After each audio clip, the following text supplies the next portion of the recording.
Yeah, it was okay. Definitely panicked in the last 30 meters.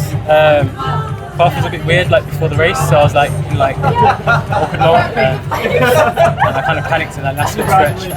Made a few unusual decisions, but no, we qualified us.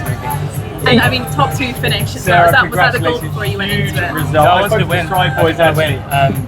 But like little things like I wouldn't press bikes that I normally win. So I just had to try and do what I could to qualify.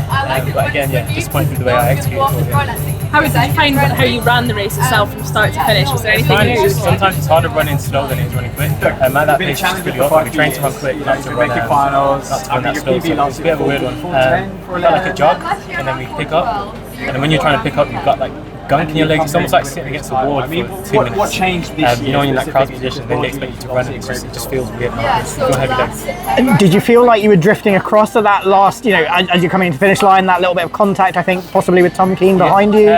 Did you feel any of that? There was contact, and I think then when me and Neil touched, because I definitely drifted, and I think we made more contact than I really drifted. So no, yeah, definitely. I mean, watching it back, I didn't realise how bad it looked. Watching it back, I was like, holy moly, that looks awful. And if I'm honest, I can't really remember even what happened. I do remember contact, and I know that the contact was caused by myself.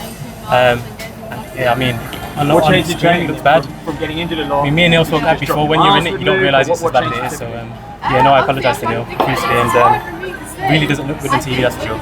Yeah, no, obviously we saw that and we were like worried for a moment that, obviously after what happened last year, we didn't want anything to happen to you again. I was panicking because of what happened indoors with my calf going before the race and during the race.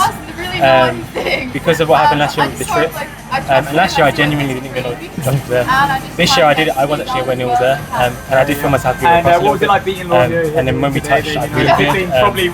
So this year, like, it's awful. Like, it doesn't look good my last 2 champs. I mean, calf going in the last race and then getting tripped in the first one, despite what people think. I was tripped.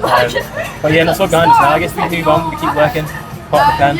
I don't really like doing these interviews because I'm going over stuff I don't really want to go over, from being honest.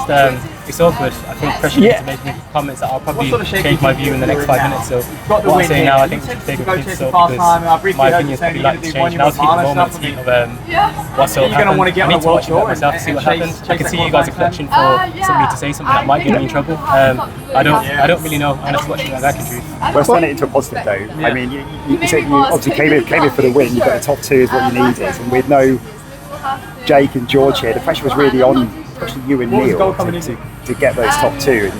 Did you feel any of that at all? Because you've still done the job you needed to do. No, it didn't really make any difference. I mean, last year I had to run with a chest infection outdoors, and I couldn't breathe, so I had to run 800.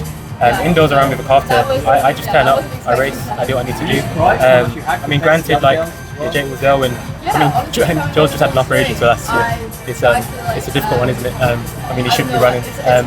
But so I guess it's a tough one. You just sort of roll with it. Our sport's a weird one. Ups and downs, you navigate the ups and downs. The toughness, the hardships, and all the rest of it. Sorry, this seems like a negative interview. I'm disappointed with the way I ran. But when the dust settles, you're still going to be on the plane. Yeah, no, absolutely. You're going to Tokyo, and look, obviously the 1500 meters is really fast. It's not going to be slow in Tokyo, so obviously no problems there. But how do you feel going into that? What are you going to do? Because obviously we've seen, obviously last night in the US there's some dramatic people not making the team, Olympic bronze medalists. So it's kind of one of these things where you safely made it onto the team, and there's just anyone can win that in Tokyo. So yeah, I mean, I've been so zoned out this whole weekend that my mind wasn't even really on this weekend. This weekend was just about qualifying, and then the next few weeks were about building. I don't even know if I'll race again before Worlds. I just really want to go out there and perform. I feel like I've got a job to do, and I know what I need to do moving forward. Top sheep, I just want to try and throw it. I don't want to keep racing, I want to go out and do what I need to do. All right, well done. Congratulations on the qualification. Thank you.